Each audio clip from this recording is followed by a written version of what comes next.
Alright guys, here we go. Subaru Wrx FA20 right here. We got the engine all jacked up. We got lots of room on this side. We got the ECM moved to the side. Lots of room. Previous video, we got the rad fan out. Right underneath, we got the shield out of the underneath the exhaust and the engine. I disconnect the exhaust right there so we could jack up this engine up. There's a little rad mount down here with the bolt. I believe you use 13 or 14 mil. Same thing on the other side over there. There's a engine mount bolt that you need to take out, and that's about it. And this engine is about to go up in the air for a bit. And we got the floor jack right there, and jack it up for about maybe 3-4 inches up high. Make sure you get the exhaust support so they won't hang and sag. I got the empty bottle of oil right there just to support the exhaust. Alright, let's go up on the top. Alright guys, there we go. So on the valve cover, we're gonna take this thing out. We're gonna inspect our shims on the lifters. Alright, so you can see we got 3 bolts here, 2 in the middle, and 3 underneath. They are the 10 mil socket. Okay, I'll just use the deep socket one. On this side right here, just put extension, because if you don't, it's gonna hit the ratchet on the housing right here. So make sure to have an extension so you get longer away from the housing right here. Okay, so there's only 2 more bolts left. There's one right here, and then the last one right here. All right, so you might have a little bit of leak, but I don't think much, but just a little bit. This cover is about to come out. There we go. All right, let's get really close in there. You can see the valve cover, they are nice and clean. It's silver. That's a good sign. Let's go to the cams. All right guys, there we go. Get you guys really close up. Our cam lube has a little bit of a wear looking right there. It's like darker color. This thing don't have that kit, that retainer kit. Forget what's it called. You can see there's nothing on this retainer. So if you have the really high RPM, I heard this will like detach from the alignment, and then you would have a big problem.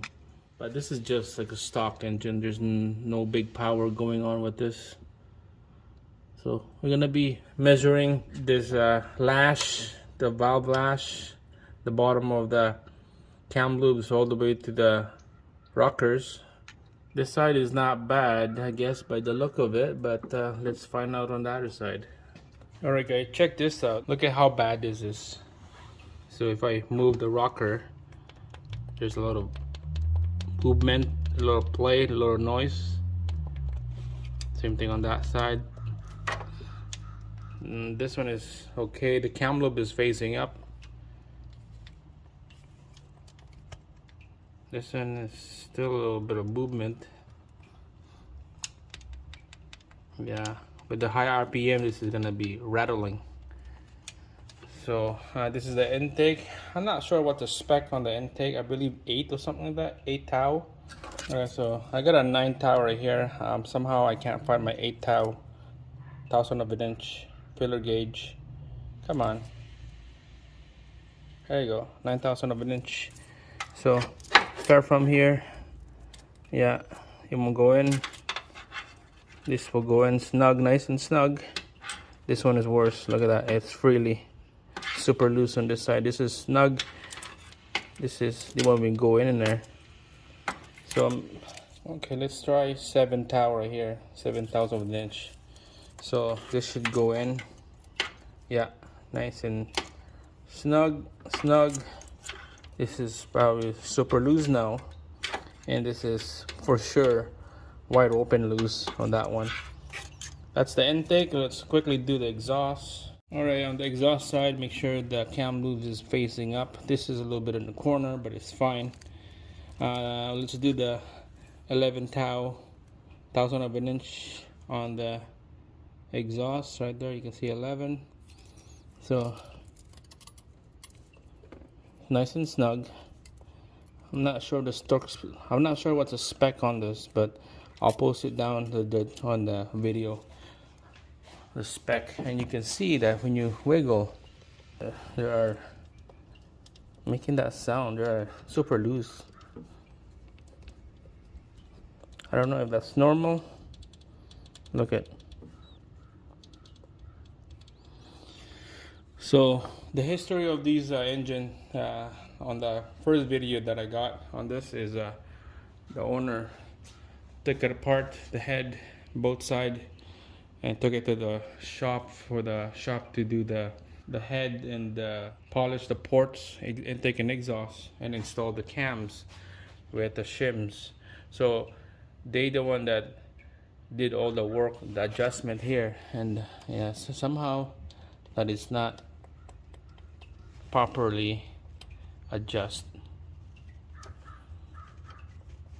Yeah, it's noisy on this side, and it's super noisy on the other side as well. On the driver's side is the worst. This one is not bad. Right, so post down below what is the spec on this lash here, intake and exhaust. I believe the intake was like 8 or something, and then the exhaust is 10, but I was way off on my measurement. It was way off. There's 2 ways to adjust this shims. Put a new one in or put the right one in, with or without taking out the timing chain. So what I'm gonna do is without taking out the timing chain. There's a way to take out this lifters and the shims, or there's another way. You have to take out the timing chain and take out the cam caps and the cams, and you do it the easy way, but it's the long way. So that's what I'm gonna do. I'm just gonna adjust this while this cams is on the head. Same thing with the timing chain. I'm not gonna take it out. There's a way to take this out, but first we had to find out what spec and what the right shims that we need to put on each of this lifters on the cylinders, each of those. There's a math and bulbs doing this, so if you guys want to just subscribe and stay tuned to the channel, we'll do more. On this side, we're gonna measure it up. This is the worst one. I can't wait to measure what kind of numbers we got. That's it, guys. Thanks for watching. Subscribe. See you again on our next one.